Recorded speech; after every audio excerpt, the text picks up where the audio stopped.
এবং এই মধুর ভেতরে আল্লাহ তাআলা ন্যাচারাল অ্যান্টিসেপটিক রেখেছেন, এটার নাম প্রপোলিস।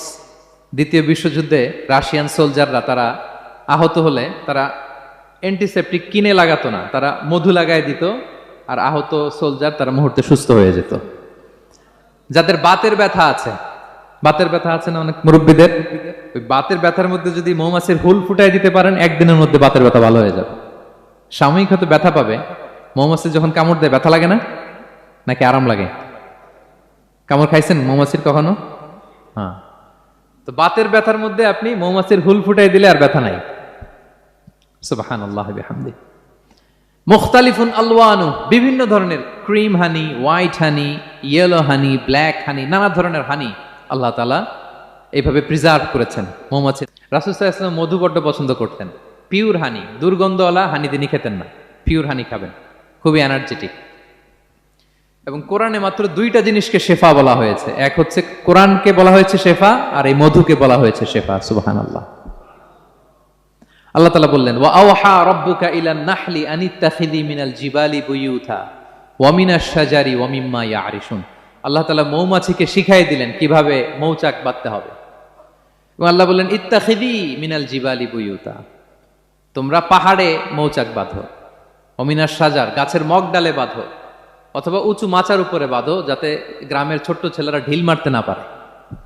মৌচাক যারা দেখছেন, এটা কি নিচু নিচু জায়গায় মৌমাছির মৌচাক হয় না, উঁচু একেবারে মগ ডালে। এটা মৌমাছিরা শিখাই দিছে কে? হ্যাঁ, কে শিখিয়েছে? আল্লাহ সুবহানাহু ওয়া তাআলা মৌমাছিকে শিখিয়ে দিয়েছে। যারা আরবি বুঝেন তারা বুঝতে পারবেন, ইত্তাখিদি এটা ফেমিনিন জেন্ডার।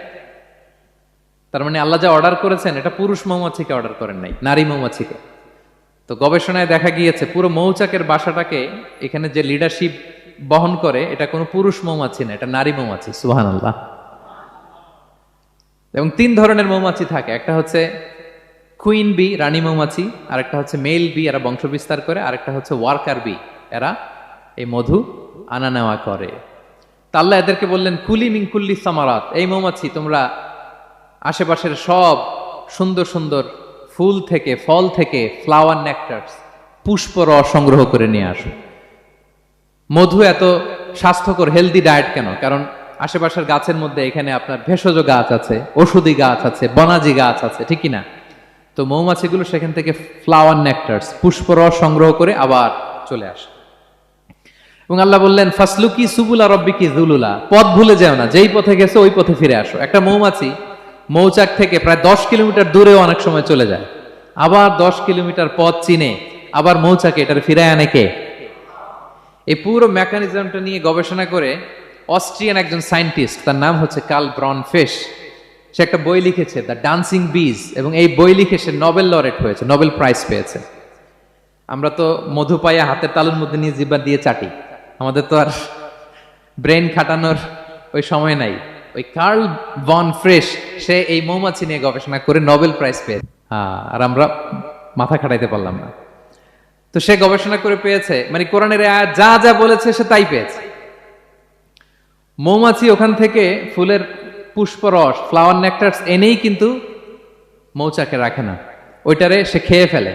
এবং সে গবেষণা করে পেয়েছে এক একটা মৌমাছির দুইটা স্টোমাক, দুইটা পাকস্থলী। একটা পাকস্থলীতে সে নিজের খাবার দাবার খায়, আরেকটা পাকস্থলীতে এই পুষ্পরস, ফ্লাওয়ার নেকটারস গুলা সে রাখে। সেখানে আল্লাহ তাআলা একটা স্পেশাল এনজাইম দিয়ে ওইটাকে প্রিজার্ভ করে, প্রত্যেকটা মৌমাছির নিচে একটা টিউব আছে, সেই টিউব দিয়ে, নল দিয়ে মৌচাকে যে ওই মধুগুলো রেখে আসে। পড়েন সুবহানাল্লাহ।